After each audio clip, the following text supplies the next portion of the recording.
अच्छा जी, वालेकुम अस्सलाम, वालेकुम अस्सलाम। पढ़ लिए नवाज नवाज दुआ मांगी है, मेरे लिए दुआ मांगी है आप लोगों ने? इतना कोई डम फील हुआ है आजकल लेक्चर लेके? क्यों डम क्यों फील हुआ लेक्चर लेके? अरुण खान, अनूर, गुलाम अली, अच्छा वालेकुम अस्सलाम, वालेकुम अस्सलाम, वालेकुम अस्सलाम। बेहतरीन हो गया, ठीक है गुड हो गया। यार मैंने आपको अभी तक क्या बताया, हल्का सा रिकैप लेते हैं उसके बाद आगे चलते हैं। मैंने आप लोगों को अभी तक ये बताया कि यूनिवर्स जो है वो तीन चीज़ों से मिलकर बनी हुई है। एक है ऑर्डिनरी मैटर, हर चीज़ जो आपकी सेंसेस जिनको आप सेंस कर पाती हैं वो हर चीज़ कहाँ फॉल करती है, ऑर्डिनरी मैटर में। इसके अलावा सेकेंडरी है डार्क मैटर और थर्ड है डार्क एनर्जी। डार्क मैटर को हम इनडायरेक्टली ऑब्जर्व करते हैं, हमने उसको भी देखा है। तीन एविडेंसेस की हमारे पास, एक है स्पिनिंग गैलेक्सी, एक है कोलाइडिंग गैलेक्सीज, एक है ग्रेविटेशनल लेंसिंग। तीन चीज़ें थी जी बिल्कुल। ये तीनों इसकी एविडेंस है। और डार्क एनर्जी लास्ट में चीज़ पढ़ाई आपको। डार्क एनर्जी मैंने आपको क्या बताया कि वो ड्राइविंग फोर्स है behind the expansion of the universe. ठीक हो गया। और तीनों की अब मैंने आपके सामने कॉम्पोजिशन लिखी है, एक है 5%, एक है 27%, एक है 68%। अब ये हमारे पास कहाँ से ये देखते हैं फिर हम आगे निकलते हैं। मैंने आप लोगों को बताया था कि जब मैंने अभी आप लोगों से एक्सपेरिमेंट्स करवाए थे, आपको ज़मीन के ऊपर बिठाया था और कहा था कि आप लोग टेलीस्कोप पकड़ के खला में देख रहे हो, तो ये मैंने आपको ये भी साथ बताया था कि आप जिस चीज़ को ऑब्जर्व कर रहे हो वो सिर्फ क्या है, इलेक्ट्रोमैग्नेटिक रेडिएशन है, बाहर से आने वाली चीज़ सिर्फ। ठीक है, ईएम रेडिएशन, ऐसे ही है ना। अच्छा, अब एक एग्जांपल और लेते हैं। अभी तो ये आप खला में बैठ के चीज़ों को देख रहे थे। लेट्स सपोज आपसे आपके आबा अजदाद पीछे जाते हैं और पीछे आते हैं, आपके डार्विन के मुताबिक जो भी आपके एंसेस्टर्स थे वो सब के सब लोग जब ज़मीन के ऊपर बैठ के कोई पंगे करते थे, कोई आग शाग लगाते थे ना, यहाँ पे आग लगती थी, तो उस आग से निकलती थी लाइट रेडिएशन, वो भी एक इलेक्ट्रोमैग्नेटिक रेडिएशन है ना। वो मूव करती थी आउटवर्ड इन द स्पेस। ठीक है, वो इलेक्ट्रोमैग्नेटिक रेडिएशन जो लाइट से थी, लाइट की फॉर्म में थी, वो आउटवर्ड मूव करती थी इन स्पेस। लेट्स सपोज आपकी सिविलाइजेशन 500 साल पुरानी, सबसे पुरानी यहाँ पे ज़मीन के ऊपर जो आप जानते हो, उस टाइम पे लगाई जाने वाली आग से निकलने वाली ईएम वेव आउटवर्ड ट्रेवल करती है, यूनिवर्स की तरफ जाती है, आउटवर्ड आपकी ज़मीन से बाहर की तरफ। ठीक है, तो वो आपका इलेक्ट्रोमैग्नेटिक सिग्नेचर है इन स्पेस। ये बात समझ आती है आप लोगों को इतनी? ये डायग्राम देखें अभी आप लोग, ये पॉइंट है, ये पॉइंट आपकी अर्थ है। इस अर्थ से निकलने वाला इलेक्ट्रोमैग्नेटिक सिग्नेचर, जो कि आज से लेट्स सपोज 5,000 साल पहले किसी ने आग लगाई थी और वहां से एक लाइट वेव निकली थी जो कि आउटवर्ड ट्रेवल की थी, वो आउटवर्ड स्पेस में ट्रेवल किया उसने इतना। ये देखो क्या लिखा है इसके ऊपर, are electromagnetic noise emission bubble after 5,000 years of civilisation, ये लिखा है ना। इस पॉइंट पे अर्थ है, यहाँ से आउटवर्ड ट्रेवल किया उस ईएम रेडिएशन ने। ठीक है, अब मिल्की वे का डाया आपके पास सामने क्या लिखा हुआ है, 1,00,000 लाइट ईयर्स, और इस मिल्की वे को भी क्रॉस नहीं किया उसने अभी तक। एंटायर ह्यूमन सिविलाइजेशन से निकलने वाली ईएम रेडिएशंस ने अभी तक उस मिल्की वे के डाया को भी क्रॉस नहीं किया, यहाँ तक है। एंड लेट्स सपोज कि एक और हाइपोथेटिकल ट्विन सिस्टम एग्जिस्ट करता है यहाँ पे, हमारी मिल्की वे के अंदर ही एक और जगह पे लाइफ एग्जिस्ट करती है लेट्स सपोज। इस पॉइंट के ऊपर देखो, वहां से निकलने वाली रेडिएशन, लेट्स सपोज उसका, हमारा तो सिविलाइजेशन 500 साल पुरानी है ना, लेट्स सपोज उसकी 10,000 साल पुरानी है लेट्स सपोज, तो उसका इलेक्ट्रोमैग्नेटिक सिग्नेचर देखो कहाँ पे गया हुआ है, इतना गया हुआ है। तो हम दोनों का आपस में अभी तक ताल्लुक हो ही नहीं पाया जब से क्रिएट हुए हैं दोनों। लेट्स सपोज, ये तो हाइपोथेटिकल हमें पता ही है ना इसका एग्जिस्ट करता भी है नहीं करता। ठीक है, तो हम दोनों का आपस में अभी तक सिग्नेचर ओवरलैप ही नहीं किया, तो हम उसको देख ही नहीं सके। आप लोग यूनिवर्स की इमेंसिटी का आपको अंदाजा हुआ यहाँ से? ईएम सिग्नल की बात समझ रही है आपको, उसके ट्रेवल करने की बात समझ रही है, मिल्की वे में अपने ही तरह के एग्जिस्ट करने वाले ट्विन सिस्टम्स के साथ ओवरलैप ना होना समझ रहा है आपको? हम्म,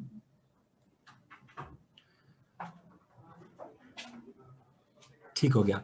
अच्छा, अब ये सारी की सारी बात मैंने आपको की थी जो कि आपने इनिशिएट किया था, इलेक्ट्रोमैग्नेटिक वेव वाली रेडिएशन, ये सारी वो उस रेडिएशन की बात थी जो कि आपने इनिशिएट की थी।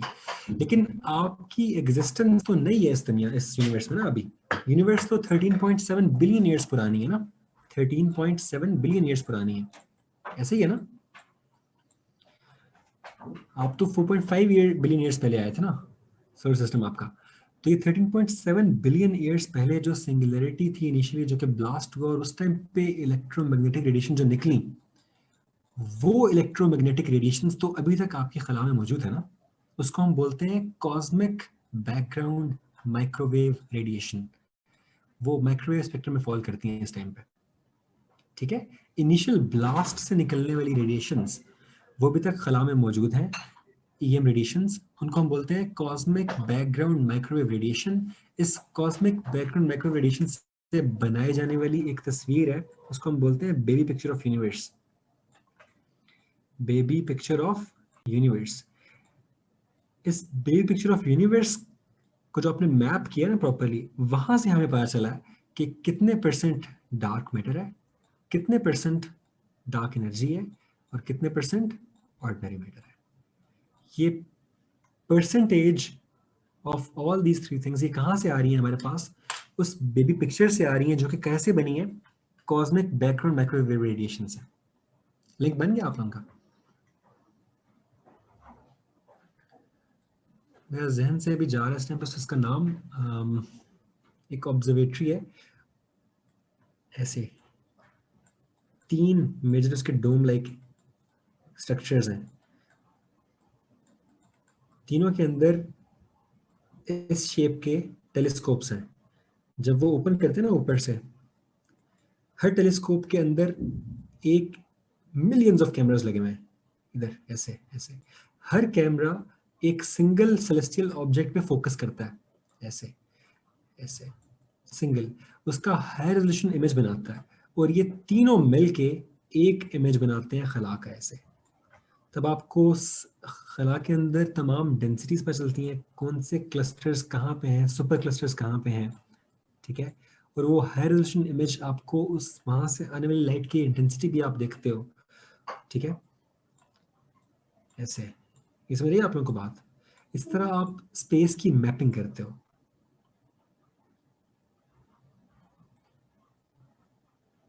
ये ठीक है, ये मैपिंग अलग है, ये विजिबल लाइट की है, ठीक है, विजिबल स्पेक्ट्रम की है। ये वाली जो कॉस्मिक बैकग्राउंड माइक्रोवेव रेडिएशन से बनाया जाने वाला इमेज है, ये अलग है। ये इस इमेज के ऊपर डिफरेंट इम्प्रिंट्स छोड़ता है डार्क मैटर, डार्क एनर्जी और ऑर्डिनरी मैटर। वहां से आप उसकी रिलेटिव प्रेजेंस से आप निकालते हो कि कितने परसेंट ये मौजूद है आपके पास। इतनी बात क्लियर होगी आप लोगों को? यूनिवर्स की कॉम्पोजिशन क्या है? 3, ordinary matter, dark energy. Ordinary matter कितना है? 5%। डार्क मैटर कितना है? 27%। डार्क एनर्जी कितना है? कितनी है? 68%। तीनों की ऑर्डिनरी मैटर के किससे मिलकर बना हुआ है? 12 फंडामेंटल पार्टिकल्स है। डार्क मैटर की प्रॉपर्टीज आपको मैंने उसकी एविडेंस से बताई है, और डार्क एनर्जी करता क्या है वो बताया, उसकी परसेंटेज बताई है। लिख लोगे पेपर में इस बात को, तीनों को? आगे चलें।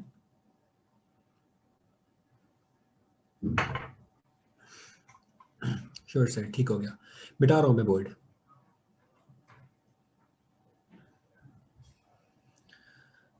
अच्छा, नेक्स्ट इंपॉर्टेंट चीज़ है हमारे पास यार, मैं वापस आता हूँ इसके ऊपर, यूनिवर्सिटी कॉम्पोजिशन के ऊपर। Can you repeat the last point? Marukh यार, कौन सा लास्ट पॉइंट? बुक रिकमेंड करें यार। किताब इसकी मेरे पास कोई नहीं है, मैंने ये खुद ऑनलाइन रिसर्च की थी, वहां से मैंने पढ़ा था सारी सारी चीज़ें। थ्री टेलीस्कोप वाली बात मारूफ ये है कि आप मुझे एक बात बताओ, कैमरे का फोकस एक पॉइंट पे होता है ना एक टाइम के ऊपर, हाँ? तो मैंने किया ये है कि मैंने मिलियंस ऑफ कैमरास पॉइंट कर दिए स्पेस की तरफ, और एक एक सेलेस्टियल ऑब्जेक्ट को हुक करके कलेक्टिव पिक्चर बना ली है उन तमाम चीज़ों की, ठीक है, जिससे हम ये टॉपिक पढ़ें। महरोश, जो मैं आपको लिखवा रहा हूँ आप ये पढ़ो, उसके अलावा आप ऑनलाइन इन टॉपिक्स को, इनकी वीडियोस देख लो यूट्यूब के ऊपर। एक चैनल है यूट्यूब के ऊपर, कर्ट्स कजास्ट, देखा आप लोगों ने? यूट्यूब का एक जर्मन चैनल है कर्ट्स कजास्ट, वहाँ इस तरह की वीडियोस पड़ी होती हैं बहुत ज़्यादा। मैं आपको उसकी स्पेलिंग बता देता हूँ।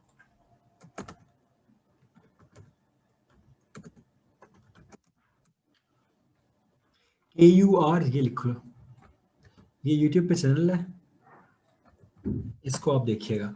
सर क्वेश्चन किस तरह से आएगा? मेरा सवाल ये आता है कि differentiate between dark energy and dark matter, ठीक है, या define dark matter and dark energy, ये सवाल आता है, ठीक है। अब आप लोगों को पता है कि ये दोनों चीजें क्या हैं, इनकी परसेंटेज क्या है, वहां पे अपने किस बात को लिखना है। मिटा रहा हूँ बोर्ड में, आगे चलते हैं। वो बताया तो है।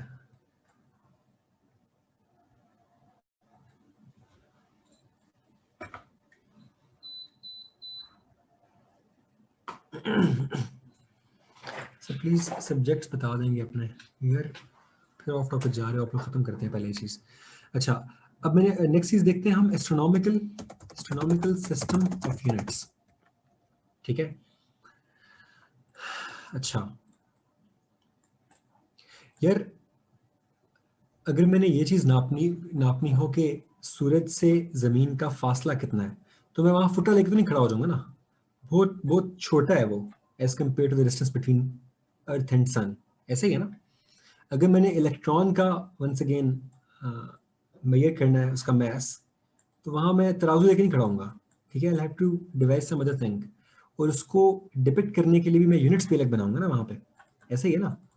जिस तरह छोटी चीजों को मेजर करने के लिए हम छोटे यूनिट्स बनाते हैं, फॉर एग्जांपल मैथ्स के लिए हम बनाते हैं एएमयू, एटॉमिक मास यूनिट, ठीक है, नए यूनिट्स डिवाइस करते हैं एज पर देयर साइज चीज को मेजर करने के लिए। तो क्योंकि सेलेस्टियल ऑब्जेक्ट का अकॉर्डिंगली मास ज्यादा है, लेंथ ज्यादा है, उसकी डाया ज्यादा है, बाकी बातें ज्यादा है, तो इन चीजों को क्वांटिफाई करने के लिए हम आसानी के लिए हम नए यूनिट से बना लेते हैं, डिफाइन कर लेते हैं।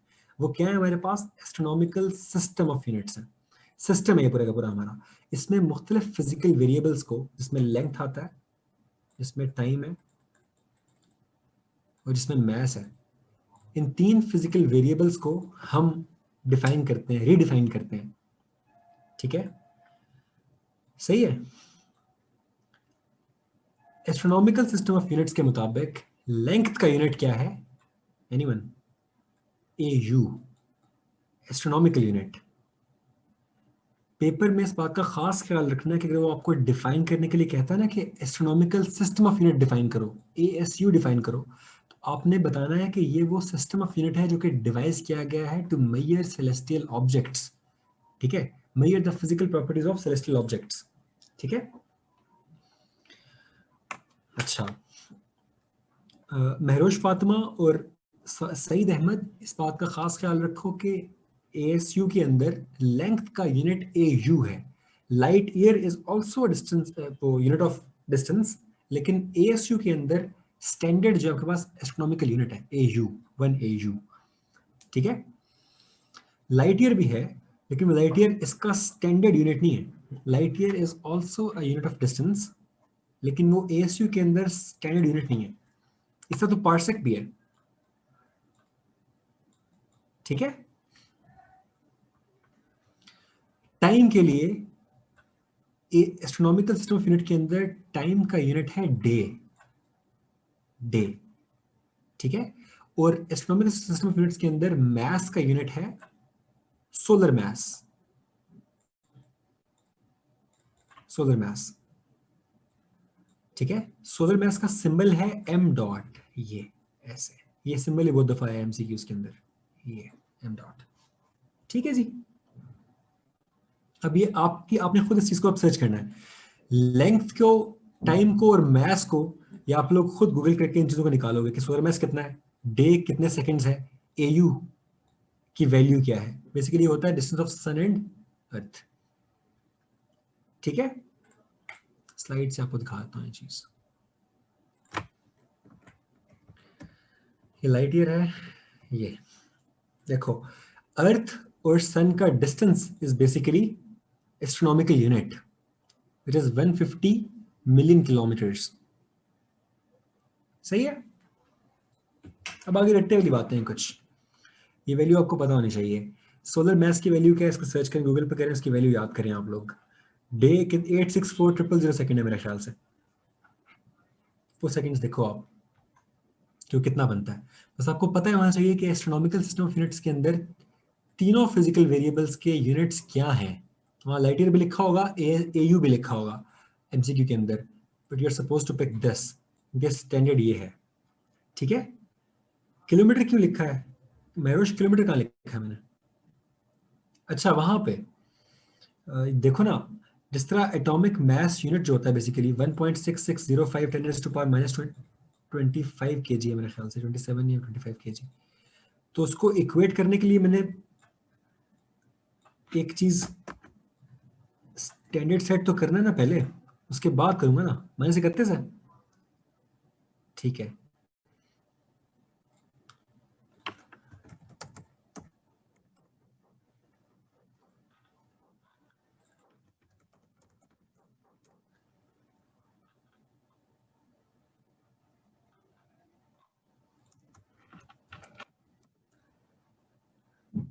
-27 है यार, क्या हो गया?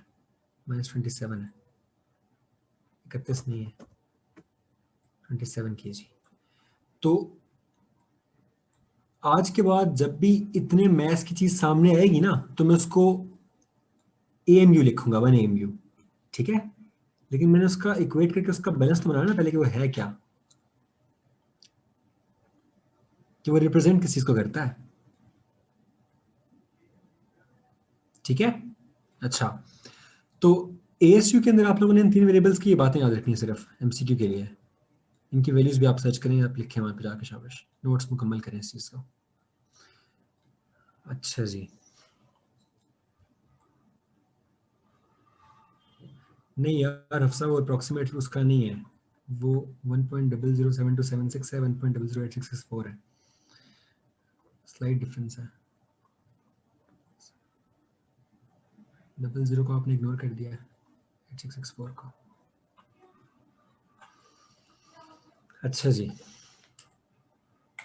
ये भी देख लिया आपने, डन। अब हम देखते हैं यूनिवर्स के अंदर ऑर्डिनरी मैटर किस किस फॉर्म में एग्जिस्ट करता है, आप लोग मुझे बताओगे। एक है स्टार्स, इसके अलावा प्लैनेट्स, इसके अलावा एस्टेरॉइड्स, मीटियर्स, कॉमेट्स, ठीक है? ये सारी चीजें मिलके क्या बनाती हैं? गैलेक्सीज, ठीक है? गैलेक्सीज मिलके क्या क्या बनाते हैं? लोकल ग्रुप्स, लोकल ग्रुप्स मिलके क्या बनाते हैं? क्लस्टर्स, और क्लस्टर्स मिलके क्या बनाते हैं? Super clusters. ये स्ट्रक्चर है यूनिवर्स का, ठीक है? ये सारी चीजें मिलके गैलेक्सीज, इसके अलावा इसके अंदर डार्क मैटर भी आता है, ब्लैक होल्स भी आते हैं, ठीक है? Galaxies, local groups, cluster, super clusters, ठीक हो गया?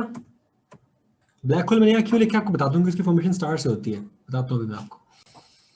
अच्छा, ये डन। हर किसी को डिफाइन कर लेते हैं। स्टार क्या होता है? इसकी ओन लाइट है। प्लैनेट्स रिवॉल्व करते हैं अराउंड स्टार, ठीक है? आपके सिस्टम के अंदर, सोलर सिस्टम के अंदर भी और बाकी भी ड्वार्फ प्लैनेट्स भी होते हैं। 4, 5, 6, ठीक है जी? एस्ट्रॉइड्स क्या होते हैं? रॉकी ऑब्जेक्ट्स हैं जो कि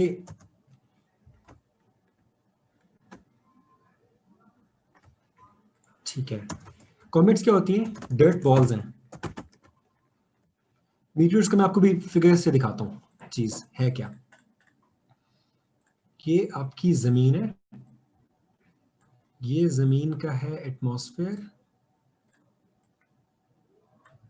ठीक है?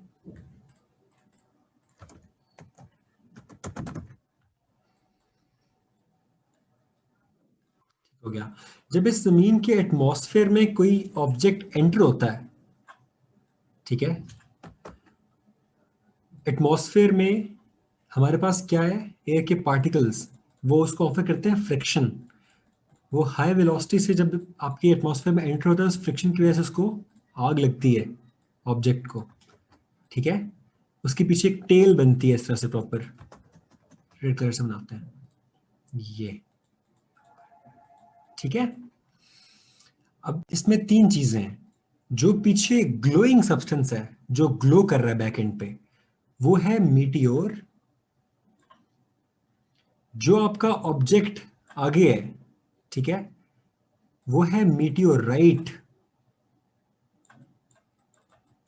और अगर खुदा ना खास्ता ये चीज आके हिट कर जाए जमीन के ऊपर इधर, तो तब उसको हम क्या बोलेंगे? मीटियोराइड। इसका नॉमेनक्लेचर है, बस याद रखो, मीटियोराइड, ठीक है? ये इसमें स्लाइड डिफरेंस है तीनों में।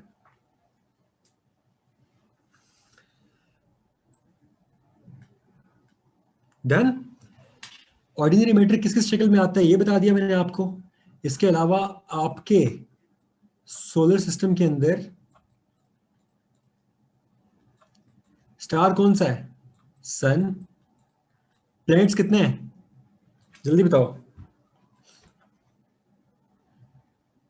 8। प्लूटो निकाल दिया था। प्लूटो कब निकाला है? 9 नहीं है, 8 है। प्लूटो कब निकाला है? 2006 में। कौन रिस्पॉन्सिबल था उसके लिए? आप लोगों ने कॉस्मोस सीजन देखा है? कॉस्मोस, नील डिग्रेस टाइसन का सीजन है कॉस्मोस, देखना, बहुत इन्फॉर्मेटिव है, बहुत इंटरेस्टिंग भी है। नील डिग्रेस टाइसन, ठीक है।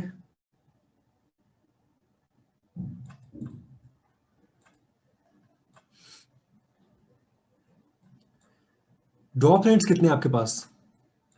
5। इनके नाम लिखो शाबाश। होमिया, लिखो शाबाश इनके नाम। होमिया, मेकमेक, एरिस, सिरिस, प्लूटो।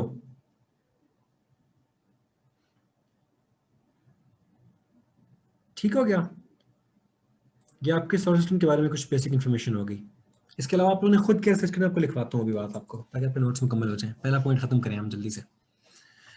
अच्छा, गैलेक्सीज पे आओ। बल्कि गैलेक्सीज पहले हम पहले ब्लैक होल को देख लेते हैं यहाँ पे। अच्छा यार, सपोज करो, ये मीटर वाला मिटा दो, आप लोगों ने लिख लिया है आप लोगों ने राइट राइट साइड वाला। रेडमी, Haumea, Makemake, Haumea, Makemake, Ceres, Eris, Pluto. ठीक हो गया?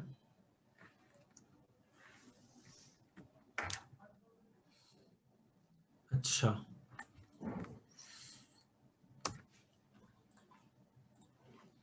ये मिटा रहा हूँ मैं, लेफ्ट साइड, राइट साइड।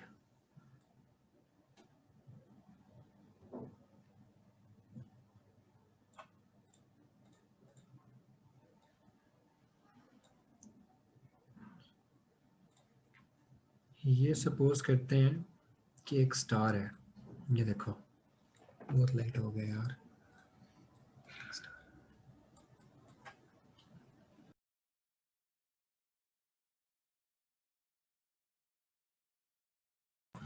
अच्छा, ये एक स्टार है। जब स्टार, इसके ऊपर फ्यूल है इसका, ये ना, जब फ्यूल बर्न कर रहा है ना, इस तरह से आउटवर्ड ब्लास्ट होते हैं ना, तो ब्लास्ट से वो आउटवर्ड मोशन उसकी होती है, मटेरियल की उसके ऊपर। लेकिन क्योंकि वो मैटर है, उसका मैस है, तो वो ग्रेविटेशनल पुल भी उसके ऊपर लग रहा होता है इनवर्ड, ऐसे, इनसाइड, ऐसे, टुवर्ड्स द सेंटर।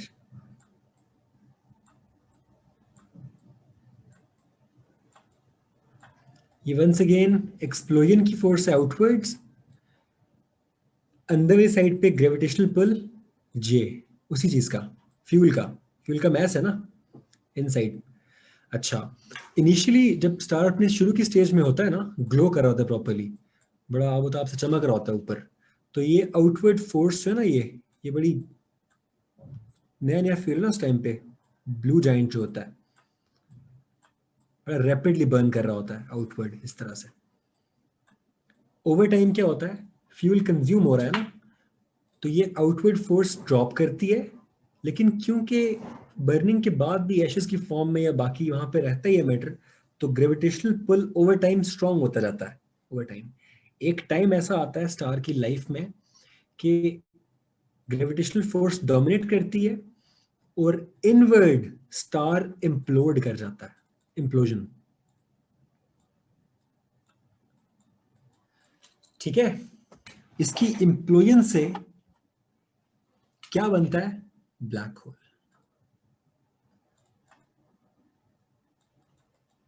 ठीक है, इस टाइप ऑफ इम्प्लोजन को हम बोलते हैं सुपरनोवा 1A। सुपरनोवा 1A, ठीक है। सो बेसिकली ब्लैक होल जो है ना, वो स्टार ही, कंज्यूम हुआ हुआ स्टार और उसकी इम्प्लोजन के बाद बनता है।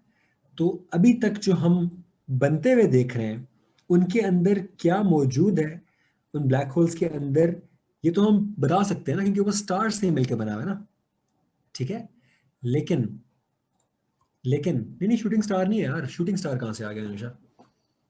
ये मैं आपको जाइगेंटिक स्टार्स की बात करूं, लाइक सन, सन के मैस से भी ज्यादा, ठीक है, जिनका मैस हो, वो स्टार्स, क्योंकि वो स्टार्स बेसिकली हैं क्या, वो फ्यूल के बॉल्स है ना, वो फ्यूल के बॉल्स हैं और फ्यूल बर्न हो रहा है, अच्छा विगरसली वहां बर्न हो रहा है।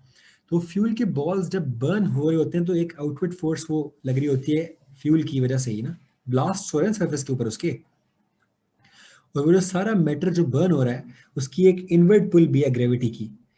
फ्यूल तो ओवर टाइम जो एक्सप्लोड हो रहा है वो तो उसकी फोर्स तो कम होती जाएगी ना। हाँ, implosion is called supernova. Gravitational pull dominate करेगा, तो ग्रेविटेशनल पुल की वजह से इम्प्लोजन हो जाएगी।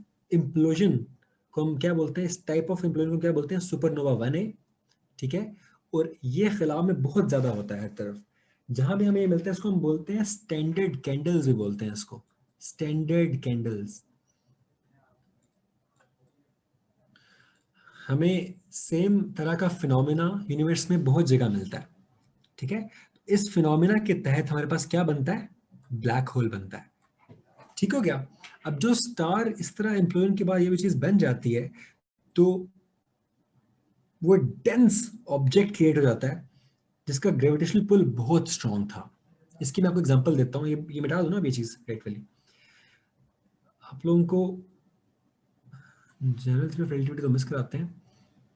अगर आपके सामने एक शीट हो इस तरह से, इस शीट के ऊपर अगर एक बड़ा सा बॉल यहाँ रख दिया जाए ऐसे, तो इस बॉल की वजह से इस शीट में एक डिप्रेशन आ जाएगा ना, ऐसे ऐसे, ऐसा ही है ना, ऐसे, है ना। लेकिन जब ये स्टार लेट्स सपोज इम्प्लोड किया है अपने ही ऊपर ऐसे, तो ये चुन्ना सा हो जाएगा ना, ऐसे। तो ये चुन्ना स्टार जो होगा, इस ये जो उस शीट के अंदर लेके आएगा वो डिप्रेशन लोकल होगा और ज्यादा होगा, ऐसे। ये बात समझ रही है आपको, वो डिप्रेशन लोकल है और ज्यादा है। पिछला डिप्रेशन देखो कैसा था, पिछला फैला हुआ था ना वहां पे ज्यादा। अब जो शीट पे डिप्रेशन आएगा वो लोकल होगा और ज्यादा होगा, ऐसे। डेप्थ देखो इसकी, ठीक है। तो same goes with black hole, इसकी विसिनिटी में आने वाला ऑब्जेक्ट ऐसे, उसको ये अपने लूप में खींच के सेकंड कर लेता है। और अगर ये जिस जिस जिन स्टार से ये ब्लैक होल की फॉर्मेशन हुई है वो मेरे ख्याल greater than the 10 times mass of sun है, तो फिर तो इसकी ग्रेविटेशनल पुल इतना ज्यादा होता है कि ये लाइट को भी अपने पास से जाने नहीं देता, ठीक है।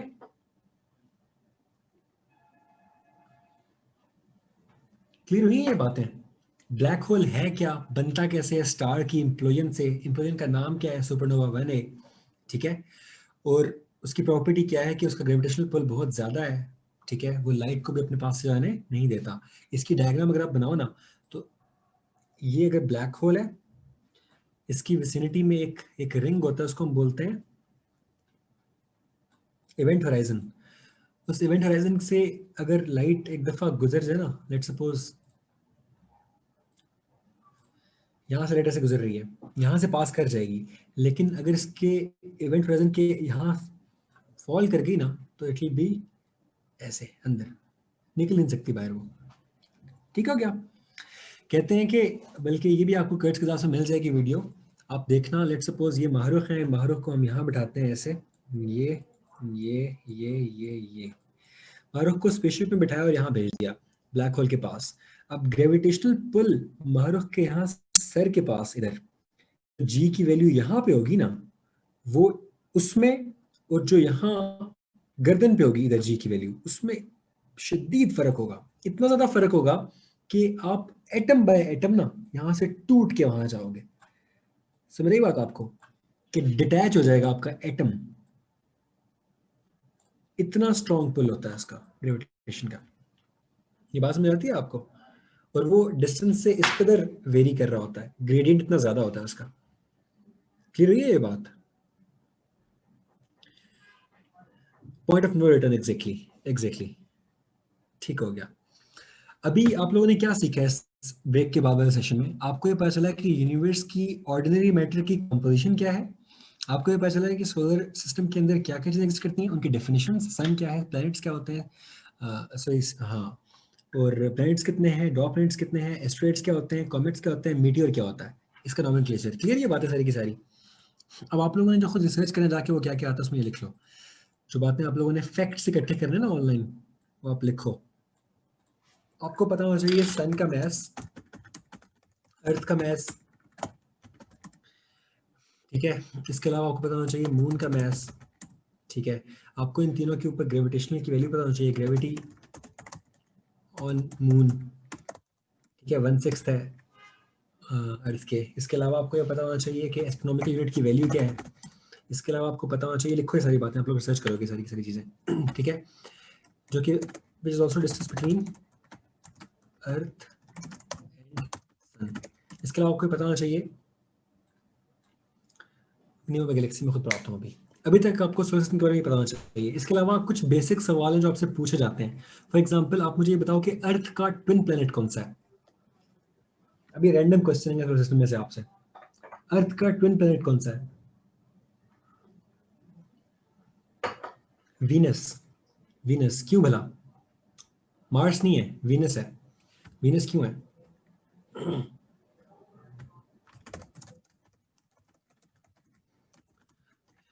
हाँ, अप्रोक्सीमेटली इक्वल साइज, क्योंकि अर्थ की जो, अब आपको यहाँ ये पता होगा तो आप लिखोगे ना, you should know earth diameter, Venus diameter, ठीक है। इसके अलावा आपको पता होना चाहिए सन का डाया, ये बातें हमको पता होनी चाहिए, पहले तो लिखनी है, रट्टे मारने हैं इस चीज के, इन सब के। अर्थ का है 6400 किलोमीटर है ना रेडियस अर्थ का, तो 12,800 किलोमीटर उसका हो गया डाया, और वीनस का है 12108, तो अप्रोक्सीमेटली सेम है। अच्छा, अब मुझे आप एक और बात बताओ कि हॉटेस्ट प्लेनेट कौन सा है सोलर सिस्टम में? किस प्लेनेट का टेम्परेचर सबसे ज्यादा है? वीनस का। वीनस का क्यों है भला temperature planet with in solar system? Global warming नहीं है वहां पे एटमॉस्फेयर है क्लोजेस्ट तो मरकरी है ना, लेकिन मरकरी का आपके पास एटमॉस्फेयर नहीं है। हाँ, एटमॉस्फेयर ट्रैप करता है, वैसे ठीक कह रहे हो, एक वो शीट बनी हुई है गैसेस की और वो ट्रैप करती है हीट को, बात तो मोरलेस ठीक ही है। Global warming, great heat absorber, बिल्कुल ठीक है। 275 डिग्री सेल्सियस बनता है मेरे ख्याल से, देखिएगा आप। ब्राइटेस्ट प्लेनेट, हाँ, फिर इसके बाद ये सवाल ये पूछते हैं कि थर्ड मोस्ट, हाँ, brightest thing in the sky. आप लोगों के पास वो ऐप है, आप लोगों ने इंस्टॉल की हुई है स्टार वॉक? ये ऐप मोबाइल में इंस्टॉल करो यार, स्टार वॉक।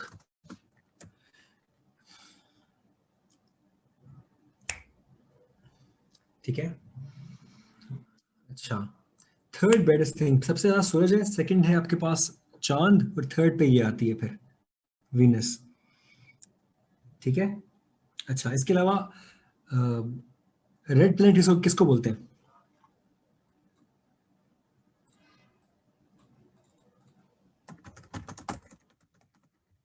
मार्स है। तुक्के मारी जा रहे हो, मरकरी मार्स है भाई अच्छा, मार्स पे इसके ऊपर ना एक दोस्त है, उसने एक रिसर्च पेपर लिखा था, रिसर्च की थी उसने, रिसर्च पेपर पढ़ने के बाद उसने मुझे ये बताया था बाद में कि ये एक मिथ है। लाइक हम ये कहते हैं कि वहाँ पे डीप वैली डेजर्ट्स हैं रेड सैंड के, तो इसलिए वो रिफ्लेक्शन के बाद रेड नजर आता है, लेकिन ऐसा है कुछ नहीं, ठीक है। लेकिन क्योंकि पाकिस्तान के अंदर वो एफपीएससी सिस्टम में वो आ चुका है एमसीक्यू, तो आपको जब आएगा तो वहाँ पर प्रिंट कौन सा है? मार्स है, ठीक हो गया। आप लोग एक pakmcqs.com एक वेबसाइट है, वहाँ जाके ना आप लोग एमसीक्यूज देखा करो यार, pakmcqs.com। जो नॉर्मल जॉब्स भी होती हैं यहाँ के इंटरव्यू में, यहाँ से एमसीक्यूज कॉपी पेस्ट आ रहे होते हैं एक्स्ट्रा, ठीक है। ये वेबसाइट देखनी है अपनी लाजमी। अच्छा, ये इन्फॉर्मेशन हो गई। अब हम आगे डिटेल में एक चीज और देखते हैं, अर्थ को हम डिवाइड भी कर लेते हैं, रुको। ये लिखिए आप लोगों ने, मिटाओ ये सारी बातें। ये बेसिक सवाल है, सोलर सिस्टम से आपको आने चाहिए, आपके एमसीक्यू यहाँ से बनेंगे यार बहुत ज्यादा।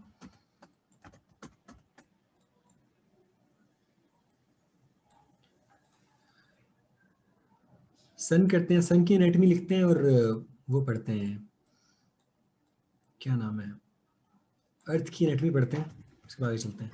मिटा दिया मैंने ये, आगे चलते हैं, खत्म करते हैं इसको, लास्ट चीज़ है, फिर हम नेक्स्ट क्लास से आगे स्टार्ट करेंगे इंशाल्लाह। ये देखो अगर ये अर्थ है, इसको अगर मैं यहाँ से काटूं सेंटर से ऐसे, तो हेमिस्फीयर बन जाएगा। एक पीस उठा लूं इसका ये साइड से, ठीक है। अगर इसको मैं यहाँ से देखूं अब, तो मुझे क्या नजर आएगा? ये सर्कल नजर आएगा ना बेसिकली, ये सर्कल। अब इस सर्कल का अगर मैं इसको पिज्जा के पीस की तरह यहाँ से ऐसे काट लूं, ये, तो ये पिज्जा का पीस मैं यहाँ ड्रॉ कर रहा हूँ अलग से, ये। अब ये पिज्जा के पीस के ऊपर, सरफेस के ऊपर, यहाँ पे मेरे पास ओशियनिक क्रस्ट भी है, ये पहाड़ भी हैं ऐसे, ठीक है। यहाँ पे पानी है मेरे पास, ये देखो पानी, ठीक है। अब इसको 3 हिस्सों में बांट देता हूँ, इस पूरे इसके रेडियस को, जो कि मेरे पास है अप्रोक्सीमेटली 6400 किलोमीटर रेडियस इसका। 3 हिस्सों में बांटता हूँ इसको। एक है मेरे पास कोर, एक है मेंटल,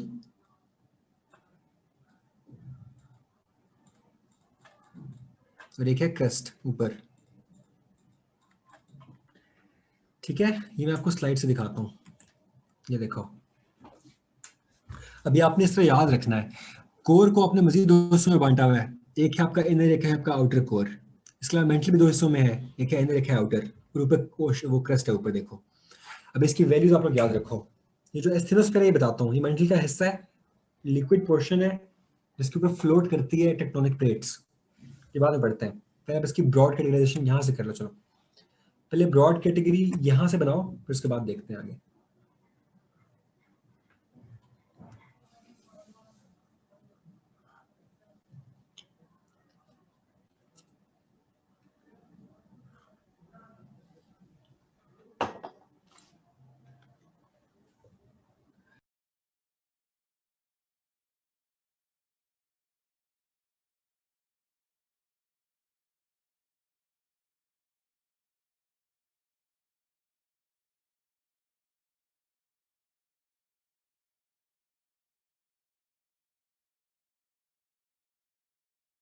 जी कर लिए ड्रॉ आप लोगों ने?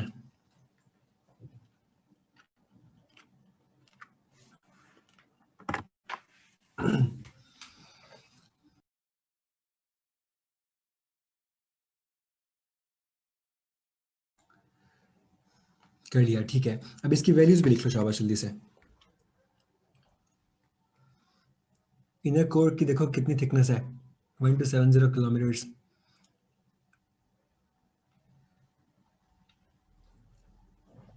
आउटर कितनी है?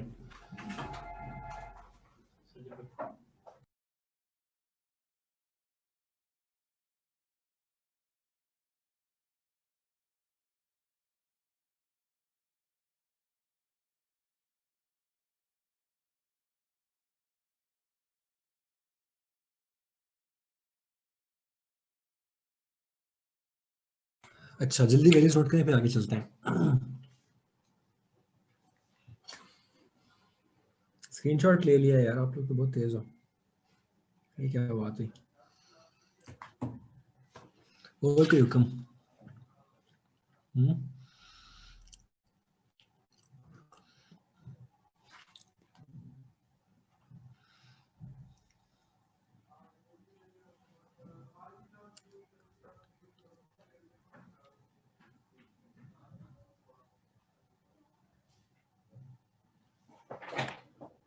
अच्छा वापस यहाँ पे आ जाए, ठीक है।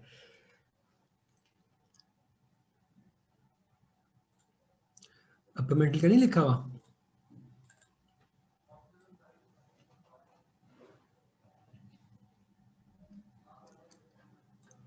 अच्छा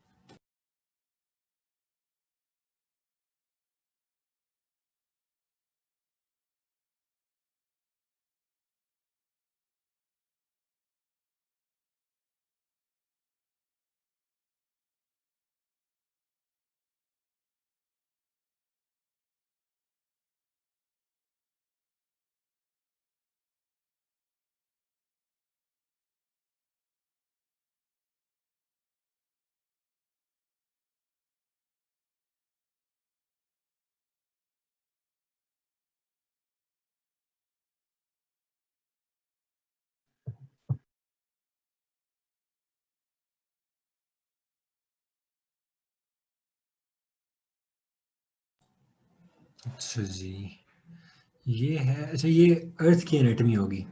अब अर्थ के बारे में एक आध सवाल ये पूछता है कि आपका जो अर्थ का इनर कोर है बेसिकली सॉलिड है, ठीक है, और आउटर जो आपके पास लिक्विड है। हालांकि इनर का जो टेम्परेचर है ना वो हाई है, ठीक है। म्यूट रखें यार अपने आप को भाई।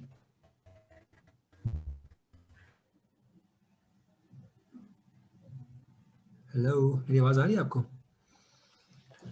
अच्छा, अब सवाल यहाँ पे ये आता है कि इनर कोर जो आपके पास सॉलिड है, एक सेकंड कीजिएगा।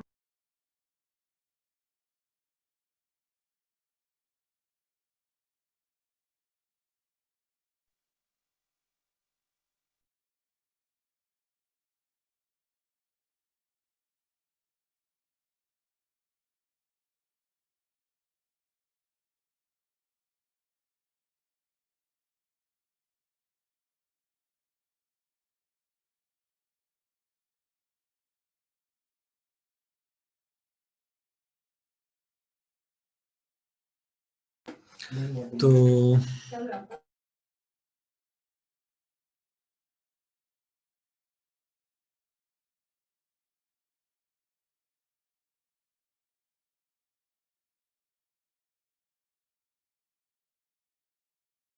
अच्छा जी, सॉरी। अब सवाल यहाँ पे ये आता है, सर आपकी आवाज़ ही तो आ रही है। हाँ सॉरी यार, वो एक स्टूडेंट आ गया था, क्वालिफायर एक आ गया था, उसको मैं दूसरे रूम में भेजा है। अच्छा, तो अर्थ का इनर कोर सॉलिड है और आउटर कोर जो है वो लिक्विड है। ऐसा क्यों है? हालांकि इनर कोर का टेम्परेचर बहुत ज़्यादा है, इनर कोर का टेम्परेचर हाई है। ऐसा क्यों है फिर? क्या रीज़न हो सकती है इसकी? वाई?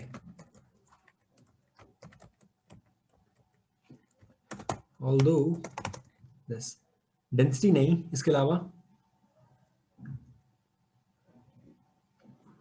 कोई दिमाग लड़ाओ, शाबाश। सेंटर ऑफ अर्थ करीब है तो क्या हुआ? एक्सप्लोजन्स नहीं, प्रेशर है ना यार। देखो ना, ये आपकी जमीन है, ये जमीन है, ये इनर कोर है, ठीक है। इसके ऊपर कितना वेट है, देखो सारा मेटर ऊपर से इसको धक्के दे के नीचे दबाया हुआ है इसने, ऐसे दबा के रखा है। तो किसी भी ऑब्जेक्ट की फिजिकल, इसका जवाब क्या होगा फिर? इसका जवाब क्या होगा? इसका जवाब ये होगा कि किसी भी ऑब्जेक्ट की फिजिकल स्टेट को, किसी भी ऑब्जेक्ट की फिजिकल स्टेट डिपेंड करती है not only upon temperature but also upon pressure, ठीक है। Temperature and pressure both define the actual physical state of substance, ठीक है। ये जवाब लिख लोगे ऐसे? हम्म, ठीक हो गया। रिपीट, हारून खान, मैंने आपको ये बताया कि किसी भी ऑब्जेक्ट की फिजिकल स्टेट डिपेंड करती है not only upon the surroundings temperature but also upon the pressure, ठीक है। अगर आप हवा में पानी के मॉलिक्यूल्स हैं गैशियस स्टेट में, उनको आप स्क्वीज करो ना तो लिक्विफाई हो जाएंगे, हाई प्रेशर में लिक्विफाई हो जाएंगे, ठीक है। समझ रही ये बात आपको?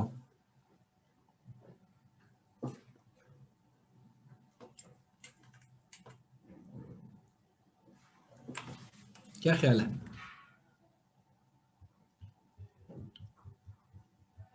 समझ आती है ये बात? हाँ बिल्कुल ऐसे। ठीक हो गया, गुड हो गया। अच्छा, इसके अलावा क्या सवाल आता है यहाँ से? हाँ, इसके अलावा बाकी उसकी वो पूछता आपसे ये पेपर में कि अर्थ की एनाटॉमी बताओ, अर्थ की एनाटॉमी बताओ, अर्थ के तमाम कंपोनेंट्स बताओ मुझे, क्या क्या है, क्या क्या आता है उसके अंदर। क्रस्ट है, मेंटल है, कोर है।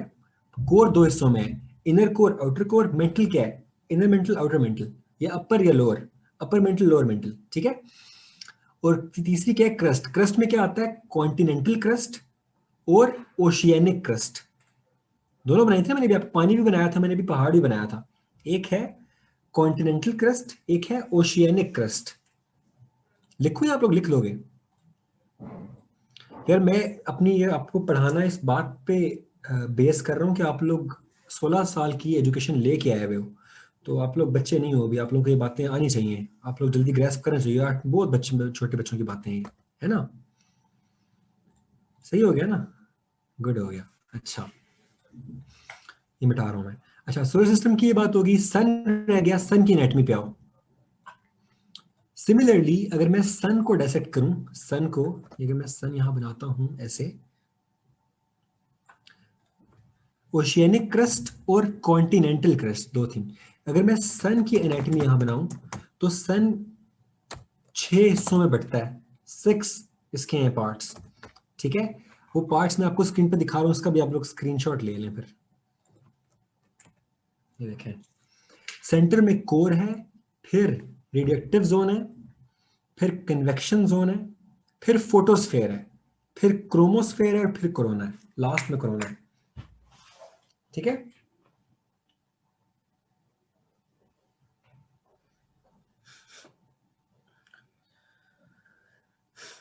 समझ आई बात? ठीक है जी। जी सर, सन हो गया। अच्छा, थैंक यू सो मच, बहुत शुक्रिया। अच्छा, सन की एनाटॉमी होगी, अर्थ की एनाटॉमी होगी जी, अभी ले जाए। अर्थ की एनाटॉमी हो गई, ठीक है? अब बाकी सन का मैस कितना है, सन का वो डिस्टेंस कितना है अर्थ से, वो सारी बातें अब आप लोग खुद रिसर्च करके लिखोगे, ठीक है जी? उनकी वैल्यूज क्या रह गया, गैलेक्सीज रह गई। गैलेक्सी पढ़ाता हूँ मैं भी आपको, ठीक है? एक सेकेंड, वापस आ रहा हूँ। खत्म करें इसको यार, ये बहुत ऑर्डिनरी सा है, छोटी सी चीज है। आप लोग एस्ट्रॉइड्स को डिफाइन कर लोगे ना? रॉकी ऑब्जेक्ट्स हैं, कॉमेट्स डर्ट बॉल्स हैं, मीटियर्स जो हैं वो बर्न करते हैं when they enter the earth's atmosphere. उसकी तीनों बातें, टेल क्या होती है, वो क्या होता है, हिट क्या होता है, ठीक है, डन हो गया। गैलेक्सी पे आ जाओ। गैलेक्सी बेसिकली है क्या? It's a gravitationally bound system of stars, planets and so on, ठीक है? Gravitationally bound system of all these things. Clear है ये बात?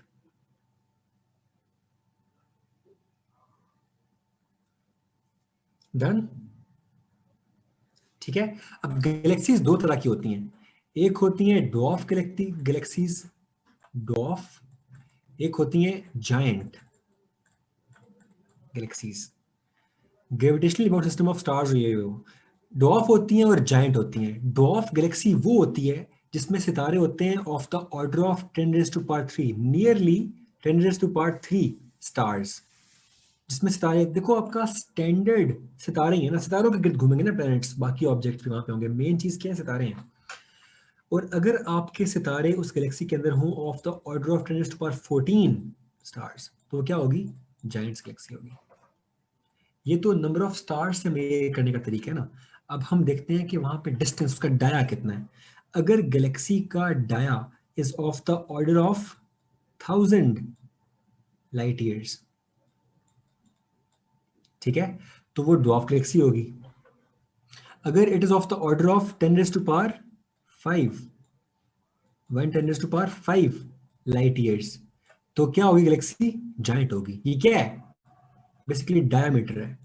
अगर गैलेक्सी का dia is of the order of this, तो डॉफ गैलेक्सी से ऑर्डर ऑफ, बिकॉज मारुख देखो, लाजमी नहीं है कि वो 1000 लाइट ईयर हो, वो हो सकता है 1.2 into 10⁻³ light years, 1.9 10⁻³ of the order, ये इसका मतलब ये है। अब समझ आई बात आपको?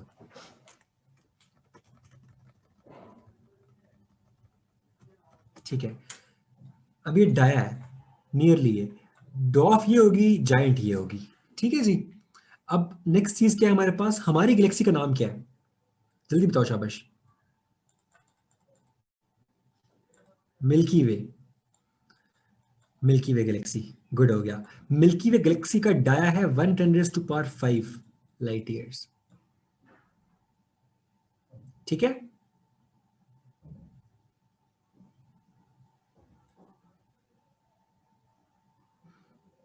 अपर वैल्यू डिफाइन व्हाट? कौन सी अपर वैल्यू अफसा?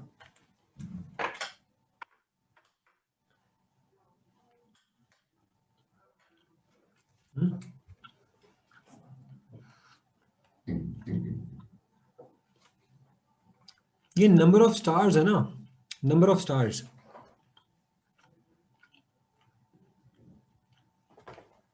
ठीक हो गया। अच्छा, अब गैलेक्सीज की ये तो साइज की क्लासिफिकेशन हो गई। अब गैलेक्सीज जो होती है ना, उनकी मुख्तलिफ शेप्स भी होती हैं। या तो गैलेक्सी आपके पास होगी, मैं आपको ये दिखा देता हूँ शेप्स गैलेक्सीज की। हम्म, ये देखो, या तो गैलेक्सी होगी स्पाइरल, या होगी एलिप्टिकल, या होगी इरेगुलर। ये गैलेक्सी की शेप्स हैं मुख्तलिफ।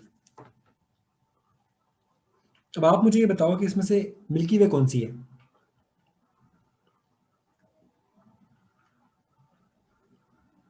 स्पाइरल, स्पाइरल ठीक हो गया। नहीं, एलिप्टिकल नहीं है मारो, स्पाइरल। कितने आर्म्स हैं हमारी गैलेक्सी के? 3 आर्म्स हैं। एक मैंने लिखा मिल्की वे, ये मैंने लिखा इसका डाया, इसके मैंने बनाया ये है स्पाइरल।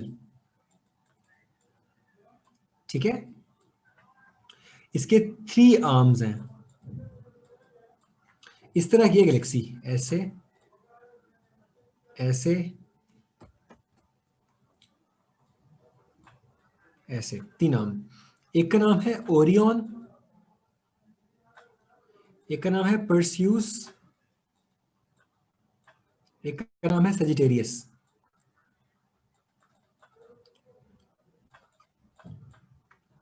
और ये पूरी गैलेक्सी जिसके गिर्द घूम रही है ना सेंटर में, जो बड़ा जाइगेंटिक स्टार है हमारा, उसका नाम क्या है? Sagittarius A star.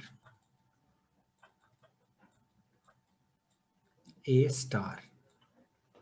ठीक है नबीला सफदर, ये हमारी पूरी गैलेक्सी है। इस गैलेक्सी के अंदर एक हमारा यहाँ पे एक सूरज पड़ा हुआ है, उस सूरज के गिर्द हमारा यहाँ प्लेनेट है।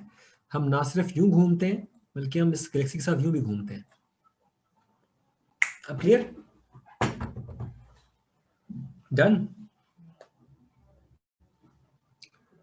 सोलर सिस्टम हो गया, गैलेक्सीज हो गई। गैलेक्सीज के अंदर स्टार्स, उसका साइज पे बात कर ली, उसकी शेप पे बात कर ली।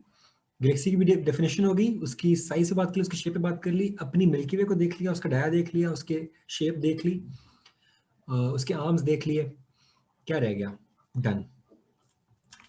डन हो गया। अब यूनिवर्स की एज रह गई, हम चलो नेक्स्ट एक्सटेंड करते हैं। और फिर हम सही जरिए ए स्टार महजबीन नाइश, ये वो सेंटर ऑफ आवर गैलेक्सी है जिसके गिर्द तमाम स्टार्स घूमते हैं। हमारी गैलेक्सी में मौजूद तमाम स्टार्स घूमते हैं।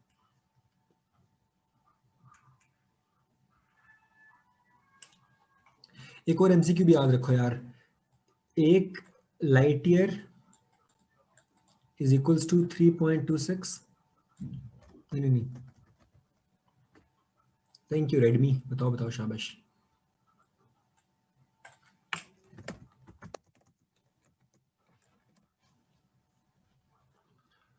1 पार्सेक इक्वल्स टू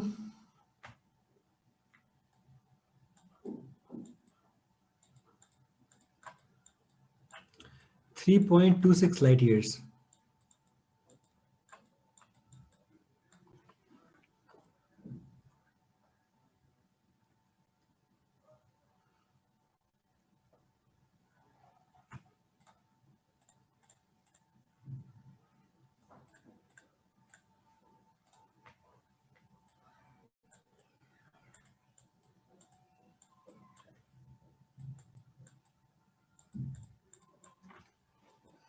ये स्लाइड से मिस्टेक हुई है, पार्सेक।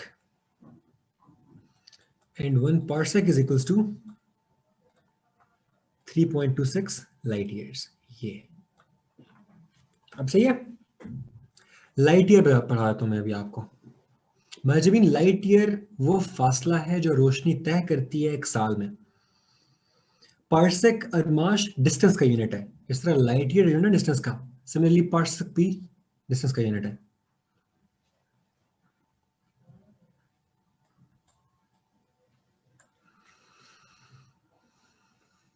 डन।